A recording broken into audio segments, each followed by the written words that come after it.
People always imagine betrayal coming with fire and screaming. Mine came in silence. I was standing in the hallway holding the little porcelain dish my mom left me before she died, the one thing I had left of her. My father's voice carried from the kitchen, low but sharp. "It's time she learns to grow up," he said. And then, softer, almost a whisper, "We need the space." I froze. He wasn't talking to me. He was talking to her, the woman who'd been in our house for 6 months, the one with perfect hair and perfect nails, who smelled like expensive perfume and walked like she owned every room she entered, my stepmother. I waited for him to defend me, to say something, anything, that proved I still mattered. But all I heard was her voice, sweet and poisonous. "She'll understand eventually, she has to." When he finally called me into the kitchen, my legs felt numb. Emma, that's me, his daughter, the one who had taken care of him for years after Mom died, the one who cleaned the house, cooked dinners, and handled bills while he drowned in grief. And now I was disposable. He didn't even look at me when he said it, just folded his arms, stared at the countertop and said, "You'll need to find somewhere else to stay for a while. It's better this way." Better for who? I wanted to scream. I wanted to smash the porcelain dish into 1,000 pieces and make them both watch as it shattered. But I didn't. I stood there, silent, gripping that fragile bowl so tightly my knuckles turned white. Because silence is dangerous. People mistake it for surrender. They never see the storm it hides. When I finally left the kitchen, I could still hear her laugh, soft, victorious, like she just won a game I didn't even know we were playing. That night, I packed my bag. Only the essentials: my laptop, a few clothes, and the porcelain dish. Everything else I left behind, like a ghost shedding its skin. I didn't cry. Not then. Not when the door closed. Not when I heard the lock click behind me. But as I walked down the street, I made myself one quiet promise. I would come back. And when I did, I wouldn't be the girl they threw out. I would be the storm they never saw coming. I thought the hardest part would be leaving. I was wrong. The hardest part was waking up the next morning and realizing I didn't have a home anymore. I ended up at my friend Lena's tiny apartment. She didn't ask questions, just opened the door, hugged me tight, and handed me a blanket. I slept on her couch that night, staring at the cracks in her ceiling, replaying every word from the kitchen over and over again like a broken record. "You'll need to find somewhere else to stay. It's better this way. Better for them. Never for me." By morning, my world felt unrecognizable. I had no clothes except the few crumpled t-shirts stuffed into my backpack. No money except for the $87 in my checking account. And no plan. Nothing beyond surviving the next day. But underneath the panic, there was something else. A quiet, dangerous calm. The kind that only shows up when your life is already burned to the ground and there's nothing left to lose. Lena sat cross-legged on the floor, sipping her coffee, studying me like she was afraid I'd fall apart. "You should talk to your dad," she said gently. I shook my head immediately. "No." "You have to at least try." "No, Lena." My voice came out sharper than I intended. "I'm done trying. I spent years holding everything together after Mom died, and for what? So he could toss me out the second someone prettier moved in?" She flinched, and guilt twisted in my chest. But I didn't take the words back.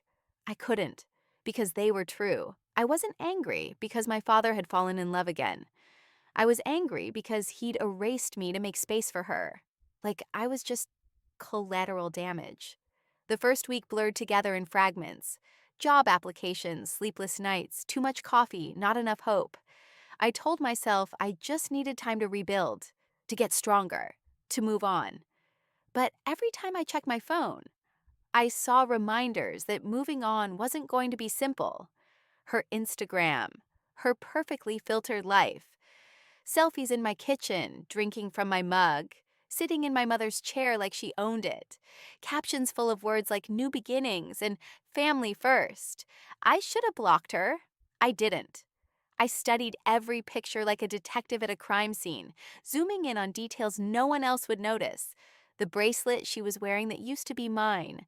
The painting above the fireplace that I saved for months to buy. My life was on display, just without me in it. And that's when something inside me shifted. 2 weeks later, I walked past our old house. I don't even know why I did it. Some part of me thought maybe he'd come to his senses. Maybe he'd open the door and ask me to come home. But instead, I saw her on the front porch, planting flowers like she belonged there. And him, my father, was laughing, handing her a glass of wine, leaning into her like they were the perfect couple in some glossy magazine ad. And just like that, I knew there was no going back. Not to the house, not to him, not to who I used to be. I walked away that day with a single thought burning through me. If they could erase me so easily, then I'd make sure they remembered me forever. That night, I pulled out my laptop and opened a blank document. I started listing everything I knew: passwords, bank details, his work contacts, old family friends, every scrap of information I'd collected over the years, without even realizing it. I didn't have a plan yet, but plans start small. And revenge. Revenge starts with patience. Because when you've been pushed out of your own life, you don't come back the same person. You come back sharper, colder, quieter. And one day, when they least expect it, I'll be standing on that porch again. But this time, I won't be the one leaving. I thought grief was loud. I thought betrayal came with shattering glass, slammed doors, broken voices. But standing there, watching her take my place, I realized something else. The quiet can destroy you faster than any explosion. I stopped calling my father. I stopped replying to his messages. Not out of weakness, out of calculation. Because if there's one thing I've learned, it's this. People reveal more when they think you've disappeared. Weeks passed, but I stayed close. Not physically. I couldn't stomach being near them, but digitally. Her Instagram became my roadmap. Every brunch, every party, every soft little post where she pretended to be the perfect stepmother, smiling in the kitchen I grew up in. She'd caption it, "Building our home together." Our home, my home. But she wasn't careful. She posted too much. And every little photo gave me more information than she realized. I knew where they went, who they spent time with, what they bought, even when the delivery guy came by, thanks to the reflection in one picture's window. Tiny details, but when you put them together, they start painting a much bigger picture. One night, Lena leaned against my doorway, arms crossed, watching me scroll. "Emma," she said softly, "this isn't healthy." I didn't look up. "It's not obsession," I whispered. "It's preparation." For what? I finally glanced at her, letting her see the sharp edge in my smile. For balance. Because that's what it was now. Not anger, not grief. Balance. I'd been erased, and I was going to write myself back in.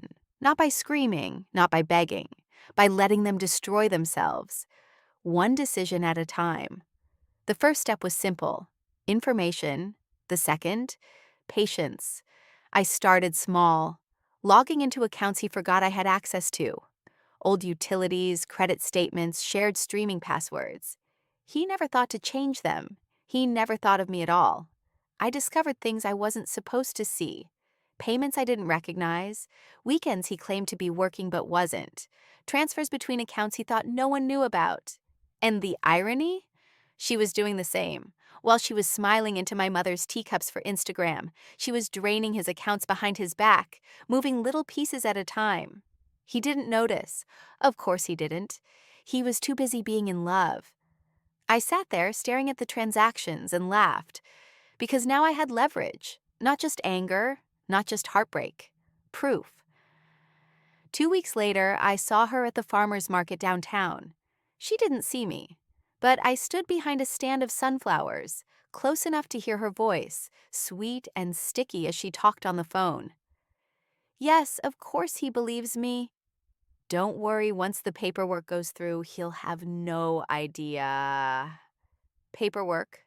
No idea. I didn't need the full story yet, just the threads. And I had more than enough. That night, I opened a new folder on my laptop and titled it Restoration. Because this wasn't about revenge anymore. This was about taking back what was mine. Every screenshot, every photo, every transfer, all neatly organized. Lena caught me printing documents one evening. She didn't say anything this time, just watched me in silence, her eyes wide with a mixture of fear and something else. Respect, maybe. And that's when it hit me. I didn't need to confront them. I didn't need to shout, to fight, to break things. I just needed to wait. Because people like her always overplay their hand. People like my father always choose blindness. And when the moment came, when everything collapsed, I'd be standing exactly where I needed to be. Not outside the house anymore, not erased, but right in the center of the story. I used to think the opposite of love was hate. It's not. It's indifference. And that's what I became, a ghost in their lives, silent and unseen, but everywhere. While they thought they'd erased me, I'd been collecting pieces. Not just screenshots and transactions anymore, stories, faces, weaknesses. And now it was time to move. 2 weeks after the farmer's market, I slipped back into the neighborhood. Not into the house. Not yet. Just close enough to see her SUV in the driveway. Close enough to hear the faint hum of their dinner music through the open window. My stomach clenched. I used to love that music. My mom used to play it when she cooked Sunday breakfasts. Now it was theirs. Her playlist, her hands, her rules. I forced myself to breathe, slow and steady. This wasn't about memory anymore. This was about control. The first domino was small, an email. I drafted it carefully, using an anonymous account, attaching 3 of the cleanest screenshots I had. Subtle payments, quiet transfers, little sums adding up to something ugly. I didn't send it to my father, though, not yet. I sent it to his attorney. Because if there's one thing I know, it's this. Secrets destroy people faster when they're exposed by strangers, not daughters. 2 days later, she posted another perfect photo, smiling at my old kitchen island, holding a glass of white wine like she belonged there. But I saw it immediately. The smallest detail in the background, a manila envelope on the counter with my father's name printed in bold letters. I zoomed in. Law firm watermark. I smiled. The second domino was messier. I tracked her to a boutique downtown. I already knew she went there on Fridays. She stood by the mirror, holding a dress I knew she couldn't afford without his card. Her phone was on the counter beside her. Unlocked. Stupid. I didn't take it. I didn't need to. All I needed was 5 seconds. Long enough to forward one particular email to my private account. An invoice from an offshore account in her name. Signed, time-stamped, undeniable. I walked out without buying anything. Without her even noticing I'd been there. Power isn't about shouting. It's about walking away before anyone knows you've stolen the match they thought they hid. By the following week, cracks had started to show. My father called. Twice. I let both go to voicemail. On the third try, I answered. Emma, he said, breathless, frantic. Did you know anything about No, I cut him off softly. But maybe you should ask her. Silence. I could hear his breathing, sharp and uneven, and I knew right then that the attorney had called. That night, I sat cross-legged on Lena's bed, laptop open, watching the chaos unfold one Instagram post at a time. Her captions were different now, shorter, forced. No more long poetic nonsense about our perfect little home, because perfection doesn't survive under pressure, and I was only just turning up the heat. The third domino was already in motion. It wasn't about proof anymore. It was about perception. I sent one final email, this one to the HOA board, attaching photos from her late-night meetings with a man my father definitely didn't know about. It didn't matter if they'd done anything. What mattered was that the neighbors believed they had. By Sunday, I'd planted every seed. By Monday, they were sprouting. And by Friday, they'd be impossible to kill. But I didn't want to destroy her outright. Not yet. I wanted her paranoid. I wanted her looking over her shoulder, wondering what I knew, what I'd seen, what I had in my hands. Because fear doesn't just break people, it rots them from the inside out. And when she finally cracked, when she finally confessed, without even realizing she had, that's when my father would see the truth. Not because I screamed it, but because she'd hand it to him herself. Next step, a dinner invitation. She didn't know I'd be there, but she would. And when our eyes met across that table, I'd smile. Not because I'd won, but because she'd finally realized she'd already lost. I don't remember driving there. Just the hum of the engine, my hands gripping the steering wheel so tightly my knuckles turned white. It had been 3 weeks since my last move. 3 weeks since I'd pulled the right strings, planted the right seeds, and watched her perfect life start to crumble. And now, she'd invited me to dinner. Well, technically my father had, but it was her idea. I knew it. I could feel it. The house looked the same from the outside. Same white shutters, same freshly trimmed hedges I used to cut myself every summer. But as I walked up the steps, something inside me shifted. I wasn't the daughter coming home anymore. I was the threat she didn't see coming. The door opened before I could knock. Her, the woman who had replaced my mother, the woman who had turned my father into a stranger, the woman who had smiled while locking me out of my own life. "Emma," she said, sugar dripping from her voice. "It's been too long." I smiled, polite but cold. "Has it?" Something flickered in her eyes. Just for a second. A tiny crack in the glass. Inside the table was perfectly set, like always. White candles, linen napkins, polished silverware. As if she thought appearances could hold her little kingdom together. My father stood at the head of the table, smiling too wide. Nervous. I kissed his cheek, hugged him lightly, then sat down without a word to her. The silence stretched. She hated silence. I knew that. Finally, she broke. "So," she said, leaning forward, "how's school? Still living at Dahtin? Downtown?" I let the pause drag out long enough to make her uncomfortable. "Yes," I said, casually sipping my water. "Unlike some people, I pay for my own roof." Her fork froze midair. My father shifted uncomfortably, pretending to read the wine label. I didn't care. Dinner was served. Roast chicken, potatoes, salad. The same menu my mom used to make when everything was normal. I wondered if she copied it on purpose.